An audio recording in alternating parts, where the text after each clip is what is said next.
معامله وشي چې مثلا د ماشومانو سره پروګرامي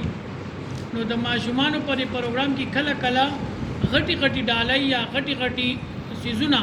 هغه د ماشوم لا خلک ورکی خو مقصد ماشوم لا ورکول نه ترې زنانو خپل هغه سوته وي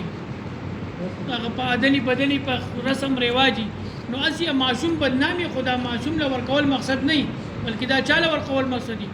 مور او بلانه ورکول مقصد دي نو دا بیا د هغوی په ملکیت کې راځي خدا سي سیس چې هغه خاص د ماشوم د استعمالي کپڑے شوي یا د هغه د استعمال بل څه چې چونه بیا د ماشوم حقي او کدا سي غټ سي دي نو دا هغه اختیارمن بیا سو کی مور او بلاري خو شي اوس دا ماشوم له چا گاڑی ورکو غټ گاڑی بل څه هغه گاڑی ماشوم له ورکول مقصد نه بلکې چاله ورکول مقصد دي هغه مور او بلار له ورکول مقصد دي نو دا هغه استعمال د مور او بلار لپاره جایز دي خو عرف ته قتل غواړي چې پور کی معاملې سره جی البته اگر کوئی شخص خاص پتی هغه مور او بلار نه غوډي شنچړی راوړو نو شنچړی خو مور